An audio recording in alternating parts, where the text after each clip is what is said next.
Saudi আরবের ঘুমন্ত রাজপুত্র নামে পরিচিত প্রিন্স আল ওয়ালিদ বিন খালেদ বিন তালাল আল সৌদ দীর্ঘ ২০ বছরেরও বেশি সময় কোমায় থাকার পর ১৯ জুলাই মৃত্যুবরণ করেছেন। মৃত্যুকালে তার বয়স ছিল ৩৬ বছর। রিয়াদের কিং আব্দুল আজিজ মেডিকেল সিটির নিবিড় পরিচর্যা কেন্দ্রে তিনি শেষ নিঃশ্বাস ত্যাগ করেন। সৌদি প্রেস এজেন্সির মাধ্যমে রাজপ্রাসাদ তার মৃত্যুর ঘোষণা দেয়। প্রিন্স আল ওয়ালিদ সৌদি রাজপরিবারের সদস্য এবং প্রিন্স খালিদ বিন তালাল আল সৌদের জ্যেষ্ঠ পুত্র। তিনি প্রখ্যাত ধনকুবের প্রিন্স আল ওয়ালিদ বিন তালালের ভাতিজা। প্রিন্স খালিদ এক্সে দেওয়া পোস্টে পুত্রের মৃত্যুর খবর জানান।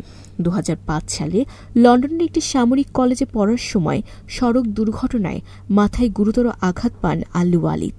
মস্তিষ্কে রক্তক্ষরণজনিত কারণে তাকে অস্ত্রোপচার করতে হয় এবং তিনি কোমায় চলে যান। দীর্ঘ ২ দশক লাইফ সাপোর্টে থাকা অবস্থায় সামান্য নড়াচড়া করলেও আর জ্ঞান ফেরেনি। তার মৃত্যুতে সৌদি আরব সহ আরব বিশ্বের শোকের ছায়া নেমে এসেছে। রোববার আসরের নামাজের পর রিয়াদের তুর্কি বিন আবদুল্লাহ মসজিদে জানাজা অনুষ্ঠিত হয়। জানাজা ও দাফন প্রক্রিয়া মঙ্গলবার পর্যন্ত চলবে। Desk report, news flash 71।